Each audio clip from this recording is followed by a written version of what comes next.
Ibu saudaraku yang dikasihi Tuhan Yesus. Saya memuji nama Tuhan.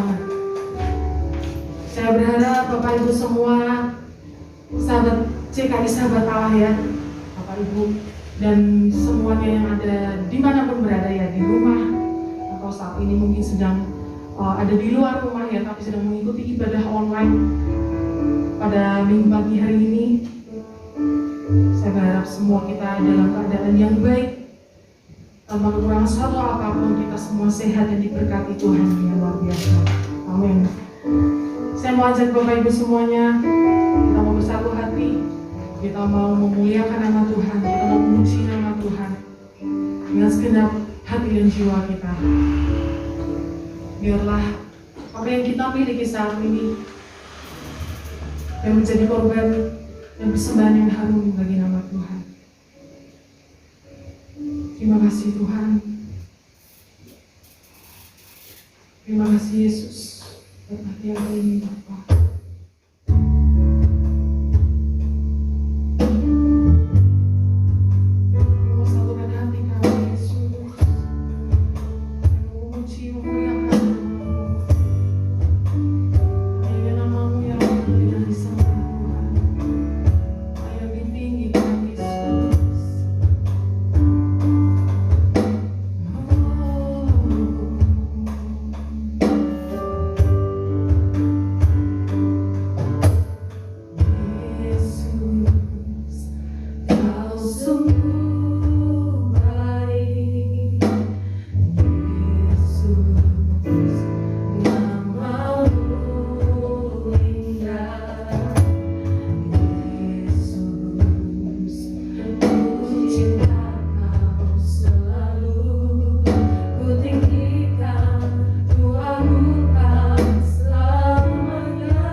percaya Engkaulah sumber kekuatan kami Tuhan.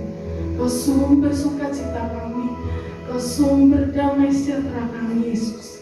Dan biarlah Yesus setiap pujian dan penyembahan yang kami naikkan Tuhan boleh menjadi kekuatan bagi kami. Biarlah sukacita itu mengalir Tuhan dari atas kepala kami sampai ke bawah kaki Tuhan. Dan kami mau bersorak-sorai, kami mau bersukacita lebih lagi Tuhan. Semuanya hanya karena Engkau saja Tuhan Yesus Kristus. Terima kasih Tuhan, terima kasih Bapa. Setiap jemaat yang siap untuk memberikan yang terbaik bagi Tuhan, katakan sama-sama, amin. Haleluya, puji nama Tuhan. Biarlah sukacita Tuhan selalu ada dan mengalir di dalam hidup dan hati kita, amin. Haleluya, ya Tuhanlah sumber sukacita kita, sungai sukacita.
berbagai cobaan apapun yang ada di depan kita, karena Tuhan ada bersama kita.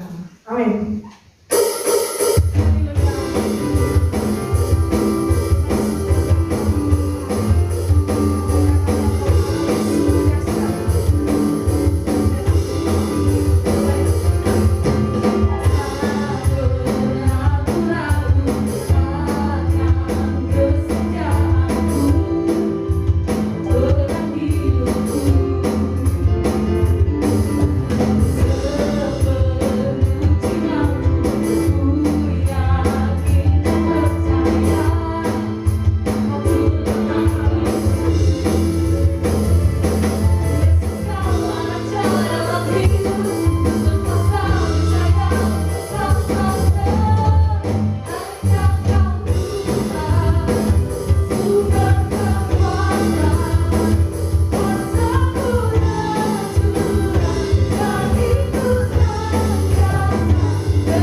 Ya Tuhan, kami tidak akan pernah gentar Tuhan. Ya kami mengetahui Tuhan bahwa kami berjalan bersama Engkau Yesus. Karena Engkau adalah sumber segalanya Tuhan. Kau yang memberikan kedamaian bagi kami Yesus ketika kami melangkah Yesus. Dan biarlah Tuhan, Kau yang menjagai setiap kami Yesus. Saat ini jemaat-Mu Tuhan dimanapun mereka berada Tuhan saat ini, Kau yang menjangkau Tuhan, Kau yang menjangkau setiap hati mereka Tuhan. Terima kasih Bapak, terima kasih Kamu mau siapkan hati kami Tuhan untuk kami duduk diam. Kamu membuka hati kami lebih lagi Tuhan, telinga kami Tuhan untuk mendengar Yesus, apa yang menjadi kerinduan hati-Mu Yesus untuk kami. Biarlah saat ini Tuhan, kami mau fokus Tuhan hanya kepada Engkau saja Yesus.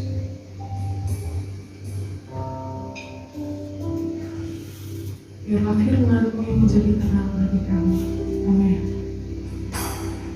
Firman-Mu berkata Kau besertaku,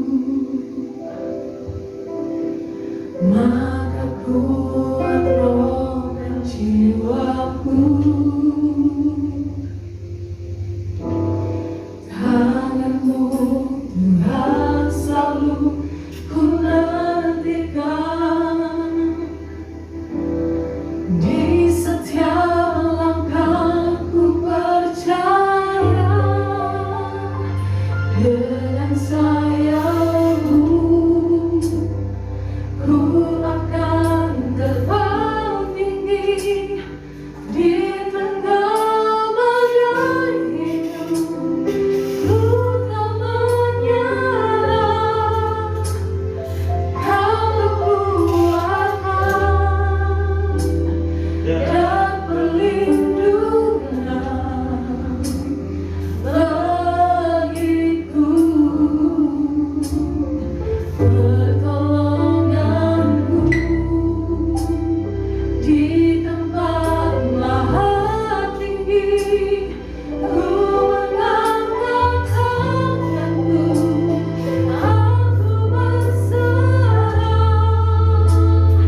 Kau nantikan, Kau yang ku sembah,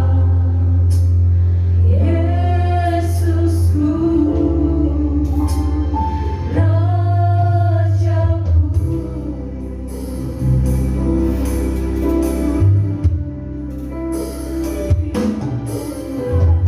Firman-Mu berkata Kau besertaku, maka kuat roh dan jiwaku.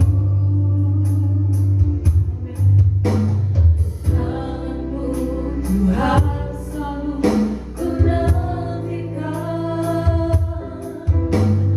di setiap langkahku percaya, dengan sayap-Mu ku akan terbang tinggi di tengah badai hidup. Ku tak menyerah, Kau akan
Saudara yang Tuhan, kembali kita pagi ini berjumpa secara virtual pada hari ini, tapi harapan saya bahwa saudara tetap sungguh-sungguh di dalam Tuhan dalam mengikuti ibadah hari ini. Saya harap bahwa minggu depan kita bisa berjumpa secara tatap muka di minggu pertama bulan Agustus dan kita bisa mengadakan perjamuan kudus. Baik saudaraku, sebelum kita mendengar sebagian firman Tuhan, baiklah kita pada pagi hari ini datang kepada Tuhan. Kita minta anugerahnya dan bersyukur untuk kasih kemurahan-Mu pada hari ini. Biarlah setiap kami diberkati Tuhan, dilindungi Tuhan, diberikanlah kesempatan kami boleh memuliakan Tuhan di hari-hari ini dan hari mendatang. Terima kasih Bapa untuk semua pertolongan yang Tuhan telah buat. Ada keluarga daripada Chandra dan yang lainnya, biarlah Tuhan juga boleh memberikan kekuatan dan kesehatan. Terima kasih Bapa, dalam nama Tuhan Yesus Kristus kami bisa berdoa dan mengucap syukur. Haleluya. Amin. Baik saudara Tuhan, pagi ini kita akan belajar bersama tentang kebenaran firman Tuhan. Dan pagi ini kita akan belajar tentang iman yang menjangkau surga. Iman itu sangat perlu kita miliki dan tidak boleh tidak kita miliki. Iman itu sesuatu yang membuat kita berkenan di hadapan Tuhan.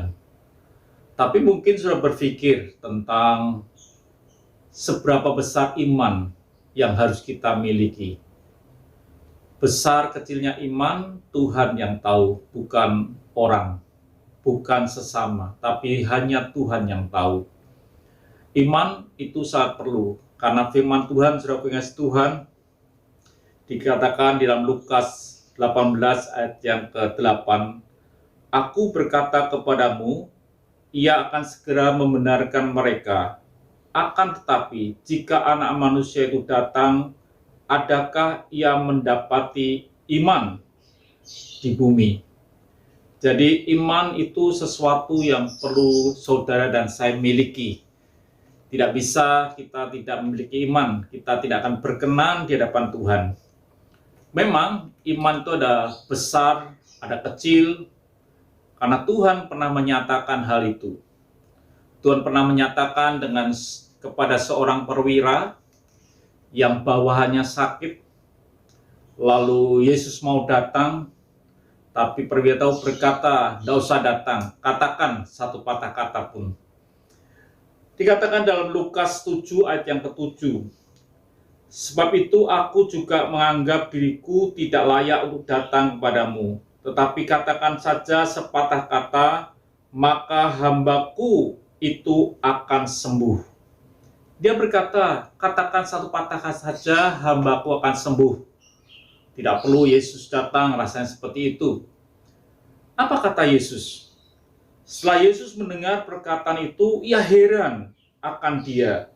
Dan sambil berpaling kepada orang banyak yang mengikuti dia, ia berkata, Aku berkata kepadamu, iman sebesar ini tidak pernah aku jumpai sekalipun di antara orang Israel. Memang ada iman yang besar sampai Tuhan kagum. Dia berkata, iman sebesar ini belum pernah dia jumpai di antara orang-orang Israel. Jadi iman ada yang besar. Tapi yang menentukan iman besar atau kecil itu hanya Tuhan. Pendeta tidak bisa, temanmu juga tidak bisa, saudaramu tidak bisa, yang bisa menentukan itu hanya Tuhan. Bahkan ada seorang perempuan yang anaknya sakit, dia datang kepada Yesus minta pertolongan, tapi Yesus tidak menjawab. Bahkan setelah dia menjawabnya mungkin tidak enak di hati. Dia berkata, aku hanya untuk orang-orang Israel, domba yang terhilang, seperti itu. Dia berkata juga, tidak pantaslah roti diberikan kepada anjing. Tetapi sudah kasih Tuhan, perempuan itu berkata dalam Matius 15 ayat yang ke-27. Kata perempuan itu, benar Tuhan, Namun anjing itu makan remah-remah yang jatuh dari meja tuannya. Dia berkata, benar, tapi anjing itu makan makanan yang jatuh dari meja tuannya. Dengan kata lain, aku tidak usah roti yang utuh, cukup roti yang jatuh. Itu bagiku cukup untuk menyembuhkan. Ketika perempuan itu menjawab seperti itu, Yesus meresponi seperti ini dalam Markus 5 ayat yang ke-28. Maka Yesus menjawab dan berkata kepadanya, hai ibu, besar imanmu, maka jadilah kepadamu seperti yang kau kehendaki. Dan seketika itu juga anak itu sembuh. Jadi saudara kasih Tuhan, iman itu sesuatu yang luar biasa. Memang ada besar dan kecil. Kalau sudah melihat ini, mungkin sudah berkata, aduh, imanku belum sampai segitu. Imanku seberapa aku tidak tahu. Kadang aku percaya, kadang aku tidak. Tetapi saudara kasih Tuhan, apa yang menjadi ukuran iman? Dikatakan Matius 17 ayat yang ke-20. Ia berkata kepada mereka, karena kamu kurang percaya, sebab aku berkata kepadamu sesungguhnya, sekiranya kamu mempunyai iman sebesar biji sesawi saja, kamu dapat berkata kepada gunung ini, pindah dan dari tempat ini ke sana, maka gunung ini akan pindah dan takkan ada yang mustahil bagi kamu. Jadi saudaraku kasih Tuhan, Tuhan membeberkan iman sebesar biji sesawi ketika dia berkata kepada muridnya, kamu kurang percaya. Artinya saudaraku kasih Tuhan, orang yang kurang percaya itu bukan berarti orang itu percaya tapi sedikit, bukan. Orang yang kurang percaya itu berarti orang yang tidak percaya. Kalau Tuhan berkata atau kita berkata orang itu kurang kudus, artinya juga tidak kudus seperti itu. Baju itu kurang putih, artinya juga tidak putih. Jadi saudara kasih Tuhan, kalau Tuhan berkata bahwa iman sebesar biji sesawi itu cukup. Biji sesawi itu kecil, sangat kecil saudara. Tapi Tuhan berkata iman sebesar biji sesawi. Artinya bahwa saudara punya atau tidak iman itu. Cukup kecil, itu sanggup menjangkau surga. Jadi saudara pengasih Tuhan, saudara jangan berpikir harus mempunyai iman besar untuk datang, untuk menikmati surga, menikmati kuat kuasa Tuhan. Tapi Tuhan menyatakan iman sebesar biji sesawi kecil. Artinya bahwa saudara punya atau tidak iman itu. Sekecil apapun iman, kalau disertai dengan pengharapan dan tindakan yang benar, maka iman itu akan diresponi oleh Tuhan. Dari mana kita bisa memperoleh iman? Jelas saudara kasih Tuhan, bukan dari berita setiap hari yang kita dengar di TV, bukan. Di dalam Roma 10 ayat yang ke-17 dikatakan jelas, jadi iman timbul dari pendengaran dan pendengaran oleh firman Kristus. Jadi iman itu bisa timbul dari pendengaran oleh firman Kristus. Seberapa banyak kita ini bisa mendengar firman Tuhan, maka hal itu akan menimbulkan, menumbuhkan iman yang saudara miliki. Kalau saudara mendengar akan berita-berita yang hari ini mungkin menegangkan, itu tidak akan menimbulkan iman. Mungkin bahkan ketakutan, kecemasan, ketegangan, dan lain sebagainya. Bukan berarti kalau kita punya iman, kita tidak pakai masker, bukan seperti itu. Kita perlu pakai masker, jaga jarak, dan lain sebagainya. Tetapi kita harus memiliki iman yang timbul dari mendengar akan firman Kristus. Mungkin saudara kasih Tuhan, iman saudara itu sangat kecil, tipis sekali. Tetapi itu pun dihargai oleh Tuhan. sangat dihargai. Saya akan bacakan dalam Lukas 23 ayat yang 41 dikatakan, ini seorang penjahat yang berkata ketika Yesus disalib, kita memang selayaknya dihukum sebab kita menerima balasan yang setimpal dengan perbuatan kita. Tetapi orang ini tidak berbuat sesuatu yang salah. Dia berkata, orang ini berarti Yesus tidak berbuat sesuatu yang salah. Di ayat yang ke-42 dikatakan, lalu ia berkata, Yesus, ingatlah aku apabila engkau datang sebagai raja. Orang penjahat yang akan mati, tidak tahu imannya dari mana dia timbul, tapi dia tahu siapa Kristus. Mungkin imannya sangat tipis sekali atau sangat kecil sekali. Tidak sebesar perwira, tidak sebesar ibu yang anaknya disembuhkan. Dia berkata, Yesus, ingatlah akan aku apabila engkau datang sebagai raja. Artinya apa? Iman yang tipis itu dia berkata, Yesus adalah raja yang akan datang kedua kali. Lalu apa kata Yesus, saudaraku?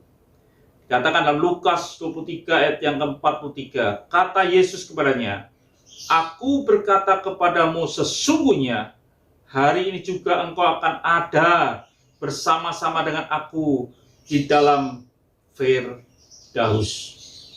Sudah pengasih Tuhan, dari katakan imannya besar, dari katakan apa-apa, hanya ungkapan bahwa Yesus akan datang sebagai raja, ingat aku, itu cukup menjangkau surga. Dan dia berkata, Yesus berkata, hari ini engkau bersama-sama dengan aku di Firdaus. Saudara pengasih Tuhan, seberapa besar imanmu, tidak usah gentar, mungkin tipis, bahkan hampir habis mungkin. Tapi ketika kita memiliki iman dan pengharapan dan bertindak sesuai dengan pengharapan itu, maka Tuhan akan meresponi dengan luar biasa. Saudara ingat tentang seorang perempuan yang sakit pendarahan selama 12 tahun. Secara tubuh dia pasti lemah. Secara batin lemah juga, karena orang yang sakit seperti itu dianggap najis dan tidak layak datang dalam sebuah ibadah. Tetapi saudara Tuhan, kondisi seperti ini tidak dijelaskan sebesar apa imannya. Mungkin iman yang terakhir yang dia miliki begitu kecil, tipis, hampir habis mungkin seperti itu. Lalu dia berkata, dia pernah dengar tentang siapa Yesus. Pas Yesus lewat di situ, dia berkata di dalam Markus 5 ayat yang ke-28, sebab katanya, asal ku jamah saja jubahnya, aku akan sembuh. Ayat yang ke-29, seketika itu juga berhentilah pendaranya, dan ia merasa bahwa badannya sudah sembuh dari penyakitnya. Saudara pengasih Tuhan, tidak dijelaskan iman sebesar apa. Dia bukan iman yang sebesar Yairus. Dia biasa saja, mungkin iman terakhir yang dia miliki, pengharapan terakhir yang dia miliki, tetapi iman sekecil itu mampu membuat sentuhan asal ku jamah jubahnya, aku menjadi sembuh.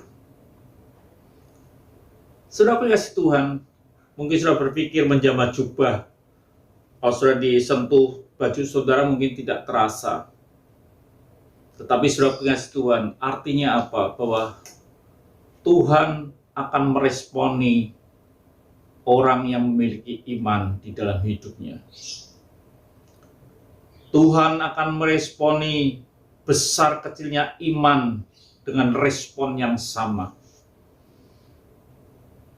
Milikilah iman dengan cara membaca akan kebenaran firman Tuhan. Di JKI, sahabat Allah ini ada grup Logos, artinya kelompok yang membaca Alkitab dipandu oleh Bapak Chandra. Coba saudara ikut serta dengan kerendahan hati mendaftar supaya dibimbing pasal demi pasal yang bisa dibaca. Karena ayat-ayat yang kau baca itulah yang menyebabkan saudara memiliki iman. Kalau saudara hanya melihat BTS, saudara melihat YouTube, saudara melihat berita-berita, tidak akan pernah menimbulkan iman di dalam hidupmu. Dan itu akan sia-sia. Gunakanlah saudaraku dengan kerendahan hati saudara daftar kepada Pak Chandra untuk ikut serta di dalam terlibat dalam pembacaan Alkitab supaya iman yang saudara miliki itu bertumbuh. Karena iman timbul dari mendengar akan firman Kristus. Apa yang saudara dengar? Berita apa yang saudara dengar setiap hari? Apa yang masuk dalam telinga saudara setiap saat? Apakah kebenaran firman Tuhan? Atau berita-berita yang lain yang bahkan menghancurkan iman saudara, menghancurkan akan keyakinan saudara? Biarlah hidup kita ini hidup yang beriman. Sehingga ketika anak manusia datang kedua kali, dia menjumpai iman saudara. Ketika anak manusia datang kedua kali, dia jumpai hidup saudara, hidup yang beriman. Iman itu luar biasa, saudaraku. Ada seorang yang buta di pinggir jalan, otomatis tidak bisa melihat. Tapi dia mengerti siapa Yesus. Tidak tahu iman sebesar apa yang dia miliki, Yesus pun tidak pernah kagum dengan iman itu. Dia pernah kagum dengan wanita, dengan perwira. Tapi ketika Yesus lewat, seorang yang bernama Bartimius, dia berseru, "Yesus anak Daud, kasihanilah aku." Mungkin dia berseru-seru, tapi Yesus lewat saja. Bahkan murid-muridnya menegur. Bahkan dikatakan banyak orang menegur dalam Markus 10 ayat yang 48. Banyak orang yang menegur supaya ia diam. Namun semakin keras ia berseru, "Anak Daud, kasihanilah aku." Saudara pengasih Tuhan.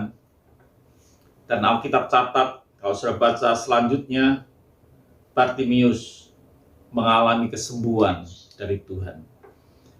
Jadi saudara pengasih Tuhan, saya berharap bahwa saudara ada orang-orang yang beriman. Kalau Tuhan datang yang kedua kali dengan cara apapun juga, bisa dia datang kedua kali karena dia datang dengan sebagai raja, karena itu hari di mana Tuhan datang. Tapi dia bisa menjumpai saudara secara pribadi di mana saudara harus meninggalkan dunia. Artinya saudara meninggal. Tapi apakah ketika Yesus datang menjumpai hidup saudara, Yesus menjumpai iman dalam hidupmu? Itu yang penting, saudara pengasih Tuhan. Jadi setiap kita ini harus memiliki iman. Tidak usah bingung iman sebesar apa. Tuhan menunjukkan iman sebesar biji sawi. Iman memampukan dosa kita diampuni. Iman membuat kita bisa diselamatkan. Di dalam Matius 9 ayat yang kedua dikatakan, "Maka dibawanya orang kepadanya seorang lumpuh yang terbaring di tempat tidurnya. Ketika Yesus melihat iman mereka, berkatalah ia kepada orang lumpuh itu, 'Percayalah, hai anakku, dosamu sudah diampuni.'" Dosamu diampuni.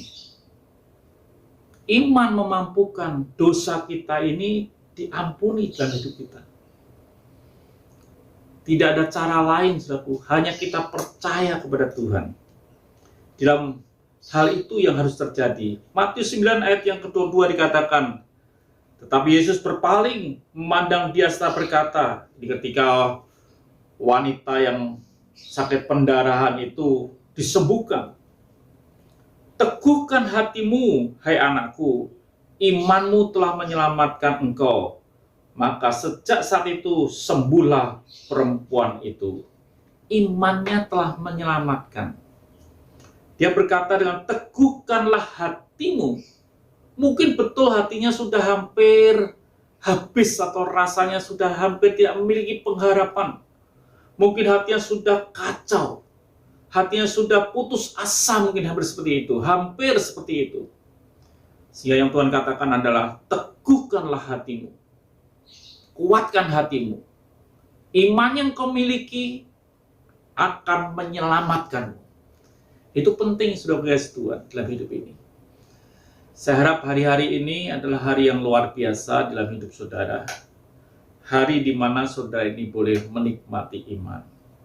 Dengan membaca kebenaran firman Tuhan, firman Kristus. Supaya iman saudara tumbuh dan saudara boleh menikmati kemurahan Tuhan. Bukan sekedar mujizatnya, tapi dosa terampuni ketika kita percaya Yesus mati di kayu salib.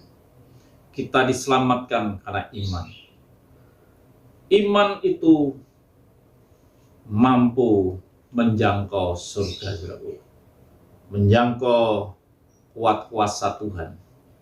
Hanya dengan iman, bukan dengan yang lain, hanya iman. Tapi iman itu perlu ada tindakan yang benar. Iman tanpa perbuatan, nol. Saudara berkata, aku beriman, tapi hidup saudara tidak mencerminkan orang beriman. Hidup saudara dihabiskan dengan waktu-waktu dengan hal-hal yang duniawi.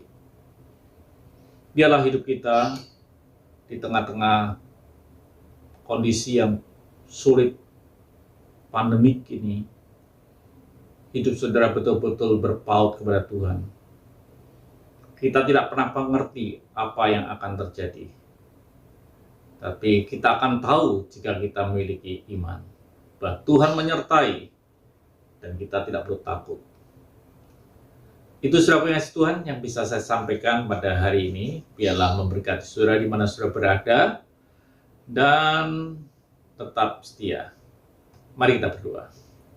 Kami bersyukur Tuhan memberkati jemaat Tuhan di mana mereka berada pada hari ini. Berkumpul di rumah, Tuhan berkati setiap rumah tangga dengan kasih kemurahan Tuhan. Biarlah di minggu mendatang, Tuhan membuka jalan sehingga kita bisa bertemu bersama di dalam perjamuan kudus. Terima kasih Tuhan untuk pagi hari ini, berkat yang telah mendengarkannya. Buat mereka memiliki iman dalam hidup ini. Jemaat yang dikasih Tuhan, satukan hati kita, buka hatimu dan terimalah berkat Tuhan. Kiranya kasih yang datang daripada Allah Bapa, persekutuannya dalam Yesus Kristus, dan pertolongannya lewat Roh Kudus, menyertai saudara sekalian dari hari ini sampai Dia datang yang kedua kali. Maranatha. Tuhan memberkati. Sampai jumpa minggu depan di tempat ibadah. Haleluya. Amin. Selamat beristirahat sepanjang minggu ini dan nikmatilah persekutuan bersama dengan keluarga. Haleluya. Tuhan berkati.